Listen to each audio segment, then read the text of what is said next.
Hey guys, Kevin here for the series premiere of Colony, and I was definitely very interested in this show, mainly for a couple of reasons. The biggest one being that it is on USA, and of course, USA had Mr. Robot, which was a huge success. It's completely changed the network, and I like that USA is trying to expand new territory. They're not just trying to get a bunch of lawyer shows. Now that Mr. Robot's come along, where they're realizing that they can put out different kinds of shows, and I think Colony is probably their most different one yet, definitely.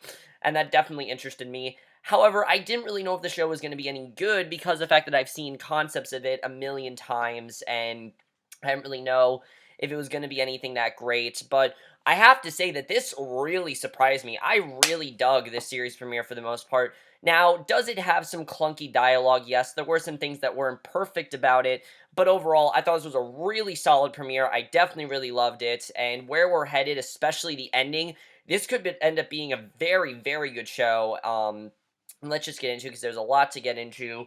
Um, Basically, we start off with we see this suburban Los Angeles kitchen, and we meet the character of Will Sullivan. He's simply just making his family breakfast, and basically, we see that he's just making them breakfast, and he is happily married with his wife, Katie, and they have two kids, Bram and Gracie. But something's not right about them. You can just tell that something's not right here. Will and Katie have a very strained relationship. We don't know why they have a strained relationship, but definitely something is going on there. Things are a little off. There's also this huge barbed wire fence around their house, and we don't know why that's there either. So definitely something is off, and we can't tell what it is. And then we start to see pictures of their old other son, Charlie. Charlie was someone that clearly they had another son, and we don't really know who he is. And something I loved about this premiere is that they really took their time with trying to tell you this story, and they did a very good job with that. Definitely, I really enjoyed seeing that. And you can definitely tell that they're trying to take their time, like I said, with trying to tell you exactly what's going on. So, basically, we then see that Will goes off to work at the garage where there's this strange, edgy atmosphere that follows him. We soon get this a little more insight into what will end up being one of the driving points of the show, and we find out that Will and Katie's third son, Charlie, was taken when the arrival happened, aka when the aliens came. Now, something I do like about the show is that we don't actually see the aliens. We're not going to see them. I don't think we're going to see them for a while, and that's something that's very good. The show clearly is much more focused on character and less on the aliens, which I definitely like. But at work, we start to hear about this thing called the factory. One of his coworkers talks about that their brother got sent up to the factory. Now, we don't know what the factory is. All we know is that if you go to the factory, you don't come back. So, we don't know what it is. We don't really know what that leads you to, but definitely the factory is something that no one wants to go to and no one ever comes out. So, definitely very interesting. And basically, Will then begins his delivery to the Santa Monica Gateway, where he and another man got into a cooler inside a truck bound for Santa Monica, hoping to smuggle themselves in. And there, he revealed that he was going to Santa Monica for his son Charlie, who got separated from them as he was in Santa Monica when the Raptors or the Raps came. So basically, we realize that's what's going on there, and that's definitely something is trying to happen there. Definitely we see that, and we very quickly learn that the entire world is under alien invasion. This is an invasion that the Sullivans have been directly affected by, like I said, and presumably their son is on the inside. There's this large wall in the city, and basically Will's trying to smuggle himself into the colony, and he does make it inside the wall, but his truck that is carrying him is attacked by the insurgents, a group of terrorist rebels fighting against the invaders. The truck explodes, killing several people, but Will survives, and Will is captured by the guards who are working with the aliens and is unfortunately imprisoned. So, while it was going well first, unfortunately it didn't go so well, and basically we do see that. Now, something I definitely do like about this show is that they actually did pick up in the middle of the action. We're not seeing the alien invasion. This is, it's happened, they've gotten used to it, and this is like now what the world is like. So definitely, that was definitely very interesting, and we saw that. So now we see Katie bikes through town, and we see walls of photos depicting, because they can't have cars here. That's one of the things the aliens have done, is that they've gotten rid of all the traffic in Los Angeles, which is a very interesting concept, definitely. It's pretty crazy to think about how different LA is without all the cars. So we see walls of photos depicting people who have gone missing and military men taking people away. And Katie arrives at the house of a woman who makes insulin. And also, yes, we do learn that basically these military men, they just go up to people and they take them away for no reason. Pretty much if you go anywhere, you can just be taken away at any moment. So Katie arrives at the house of a woman who makes insulin, and through Helloys, we learn that the barter system is in effect for these types of luxuries. Katie attempts to trade a bottle of wine for the medication because apparently insulin is one of those things that isn't readily available anymore. You can't really get it. You have to trade it. And Katie attempts to trade. Basically, we see that once she realizes the medication might be tainted, she resigns her offer, forcing Heloise off with a gun. And as drones hover in the sky, Katie backs out of the house, threatening to shoot. We start to understand what kind of world we're really living in here. Definitely, we start to realize that here.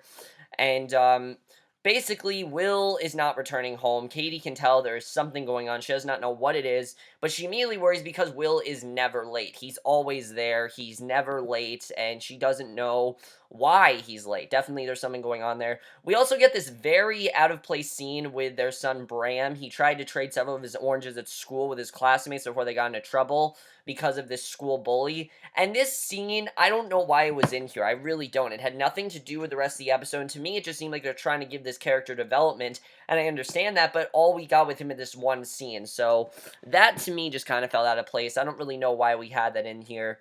But basically, she doesn't know why Will's not coming back, and she wants to know why he's there, and she bikes to his coworker's house, basically. Now, Bram is worried about his mom going out this close to curfew. We learn that basically now everyone has a curfew, while the insulin's apparently for Katie's sister. We learn that it's for Katie's sister, who has a son that's diabetic, and her sister's name is Maddie.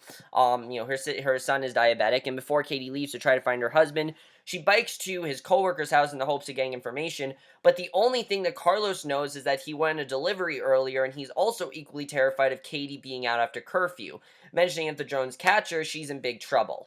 So, as Katie hurriedly leaves, the drones do appear in this very intense scene, I have to say. I mean, I love that already we had a very intense scene here. Honestly, probably one of the most intense scenes I've seen so far on TV this year. They're forcing Katie to drop her bike and hide under this huge military van, and one drone lands on the top of the van, and for a moment, it seems like we're going to see what happens if you get caught. We think that Katie's going to get caught, but it turns out that the drone is there because someone else is being taken away, so Katie's completely okay, and such a close one, but such an intense scene. They did such a great job with making that scene as intense as it was, and I love that. I mean, definitely very intense stuff. Really, really love that, I have to say. Very, very good stuff there.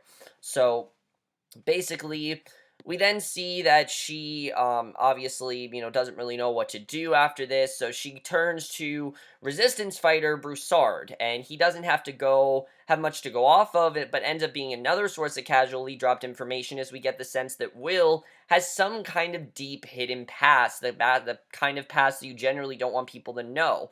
So we don't know what he's hiding exactly, but definitely there's something going on there. And she learns about the explosion of the Santa Monica exclusion zone, and she tried looking for him at the local hospital, but only managed to steal some insulin. She didn't really get anywhere, and the nurses were also acting very weird. I mean, they didn't really want to tell her anything. They didn't want her there. This just seems like a place where you're not supposed to go, and they're so overwhelmed they don't even give her the time of day, and she even gets threatened with being reported to Homeland. Now, just like the factory, we don't know what Homeland is. We just know that there's something called Homeland out there. What it is, I don't know. So, at least one good thing comes out of it is that she's able to sneak into a back room where the nurses are distracted, which allows her to steal a lot of much-needed insulin for her nephew. And Katie calls Broussard when she realizes what's happened, and they speak in careful code about Will's situation. And definitely we can tell what's going on. Then we get this incredible twist here. I absolutely love what we found out here. I didn't see this coming at all, and every single plot twist, let me tell you, I did not see coming. I have to say, that definitely is something that was very good. I did not see any of the plot twists coming, and they did a very good job with that. So Will is in a lot more trouble. We see the guards, known as Red Hats, they let him out of prison. He's in this prison, but they let him out of prison. And the Red Hats take Will to a human leader called Proxy Snyder. This is kind of the guy that runs everything. He, along with the invasion, he's kind of like the big man here. He's kind of like the president, and already you can definitely tell that this guy is very manipulative. But then we realize here that Will Sullivan is actually not Will Sullivan. He's actually Will Bowman, and he's former Special Forces, and this is significant because Proxy Snyder knows and wants to use Will's skills, because he can tell how good he is at what he does, and basically we see that Snyder offers him a drink and claims that he knows him not as Will Sullivan, but rather as Will Bowman, and we find out that Will had apparently hid his true past when everyone went missing in an attempt to protect his family. So, knowing that they're hiding out, knowing that they're not actually telling the truth, definitely makes me very interested in seeing what else they could be hiding. What else are they hiding? What else is there that they don't want anyone else to know about? Definitely very interested in that. So, Snyder doesn't care about who Will used to be, but Snyder does care about the fact that Will is valuable because the world is getting more dangerous, as evidenced by the Resistance bomb attack. And he wants to collaborate and wants Will to head up the task force that would infiltrate the underground group resisting the alien government while bringing down its leader, the mysterious man only known as Geronimo. And Snyder threatens that if Will fails to take the deal, he and his family will definitely be sent to the factory. And again, we don't know what it is, we just know that it's just, you don't come back. So, definitely, this is very compelling what's going on here, this offer that Snyder is giving him. And, I like finding that out. I like that we know that Snyder wants to collaborate, and he's not sure if he's going to say yes. He can't really say no. It's just he needs to get Katie's approval, obviously. So the Redheads do take Will back to his home, where obviously his family is happy to see him, and he ends up lying to Bram and Gracie. It's pretty clear that Bram and Gracie, I don't think, know the truth about what's really going on. I don't think they know that Will is hiding his identity. I don't think they know. I'm pretty sure they know about Charlie, obviously, but they don't know about them not actually being the Bowmans, not actually being Sullivan, actually being the Bowmans. So he tells them this story about how there was this fender bender and the Red Hats picked him up, and it's clear that no one really believes him. And after having sex with Katie, he does tell her the truth about what's going on exactly. And at first, she does not want anything to do with this. She's repulsed by Will becoming a collaborator. She storms out of the room, much to Will's frustration. And apparently, at some point in the night, she comes back because Will and Katie wake up the next morning in bed to the smell of bacon. And I didn't really know if Katie was going to be okay with this, but right away we see Snyder is back there. He's cooking them breakfast, and this is clearly the way that Snyder is going to make sure that this gets done. He's going to make sure that Katie says yes, and he's not going to take no for an answer, which is definitely makes me very interested in his character. So he makes this wholesome activity seem very creepy, and Snyder offers the Bowmans more details on their new partnership with the aliens, and the Bowmans will be allowed to open their old bar called the Yonk, which was Katie's old bar that has been closed, and maybe they can reopen that, and their children will get better education. So Snyder doesn't promise the return of their missing child immediately, but offers it a reward if the Bowmans work long enough with them. However, if they don't, they're obviously going to be sent to the factory. So Snyder tells the family that the aliens visit is only temporary until they get what they want. Snyder doesn't tell them what the aliens are looking for, but it's just as unclear if he knows himself. Because he might not even know what these aliens are looking for. He seems to be someone that thinks he knows what he's doing, but maybe he doesn't, and that definitely is very interesting with what's going on there. And basically, he's trying to get them to figure out what's going on there, but all we know is that Will's going to take the deal, and he does on one condition, of course, that he gets his son back. And basically, we see later that night, Katie and Will share this very quiet but tension-filled moment. They toast to new jobs, which are really like old jobs, obviously, and the curfew sirens wail. Obviously, they need to get out of there because it's now curfew. And then we get to the ending of this episode, which this was definitely very interesting. I'm interested in seeing really where this is going to go. We see that basically, after Will leaves for work, Katie meets up with Broussard and the other members of the Resistance, and not only, we realize that Katie is working with the Resistance and told them that they had someone on the inside, her, as Will had been tasked to hunt them down, and basically, she's working with the Resistance. It seems clear that he's not going to finish this mission, and now we know why Katie was not okay what was going on, and that's how the episode ends. So yes, Katie's now working with the Resistance, and that definitely makes me very interested in her character. Some very interesting stuff in this show, definitely. I'm very interested in seeing how this show is going going to be. I really did enjoy it overall. There is some clunky dialogue, definitely, I will say. If I had to have one complaint, there definitely is some clunky dialogue. And I'm not exactly attached to the character of Bram yet. They want us to, but just I'm not loving his character yet. I want them to explore his character more. But this could definitely be very interesting, just knowing that Will's wife is working the Resistance and he has no idea what is actually going on with her. I mean, does she trust Will? Is she thinking that this is not going to end up right? I mean, is she going to tell him what's going on? Like, there are a lot of possibilities as to what could happen here, and definitely that makes me very interested. Now, let me just say, the cast in this show is very, very good. Josh Holloway as Will is very good in the show. I never watched Lost, but I heard he was great on that, and he's really great here as well. I'm definitely interested in seeing how his character is going to be. Um, does anyone else know about his identity and that he's actually not Billy Sullivan? Do they actually think he is that? That definitely makes me very interested. And then Sarah Wayne Collins, though, as Katie, I think steals the show. I mean, I think Josh Holloway is great, but Sarah Wayne Callies, I think steals the show in this show, definitely. She had so many amazing scenes as Katie. I can't wait to see where her character goes. Definitely very interested in seeing where they go with her character. There are a lot of directions they could take her, and definitely interested in seeing where that's going to go. Peter Jacobson as Alan Snyder is very, very creepy. I can't wait to see how Snyder is going to be on this show, what he actually wants from them. What is the factory? That's another big question. What is the factory? We're going to find out more about that, definitely. We also know that the aliens have never been seen, and do they know what the aliens look like? Does Snyder even know? Snyder doesn't even seem to be sure what's exactly going on. He just knows there are aliens out there. He knows that it's not safe for them to do what they're doing, and he's doing what the world has become. But I have to say that they definitely made this very interesting in the terms of exploring this world. I mean, something I love is that we're now thrown in the middle of this. This was not, we didn't get to see the actual aliens, come down. We didn't get to see that happen yet. And I definitely mentioned seeing that. Well, or as they refer to them in this as the Raptors. Definitely interested in seeing how that's going to be. And I think we are eventually going to get an episode as to how the Raptors came down, definitely. This show in many ways reminds me of The Leftovers. It really does. Now, is it as good as The Leftovers? Oh, no, it's definitely not going to be as good as The Leftovers.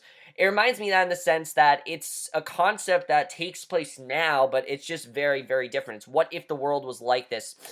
Stripping away the traffic in LA doesn't seem like a huge idea, but it really does have a big impact on the world, and that definitely makes me interested in seeing where they're going to go with that. But overall, guys, let me know what you guys saw the first episode. I know I didn't have too much to say, but I don't really have too much to say about this show. The effects in the show are really good. I love the look of the drones, definitely. I really do love that. I'm interested in exploring this world more, seeing more of what's going on there. Definitely, there are a lot of interesting things that could come up in the coming weeks, definitely. But overall, guys, let me know what you guys saw this episode. I really enjoyed it. Are Katie and Will going to get their son back? That's the other big question. Is Snyder really going to give him back to them? Or is Charlie dead? I kind of have this theory that Charlie might actually be dead and they might have killed him. Definitely interested in seeing what's going on there. But overall, guys, let me know what you guys saw this episode. I will see you guys in my next video, which is a video that I started a while ago. I meant to do this Wednesday, talking about all the TV promos and trailers that I've missed out on. I meant to do this last, like 2 days ago, but I got very tired and I wasn't able to do it, and I figured I'll do it now, so I will see you guys for that. Okay, bye.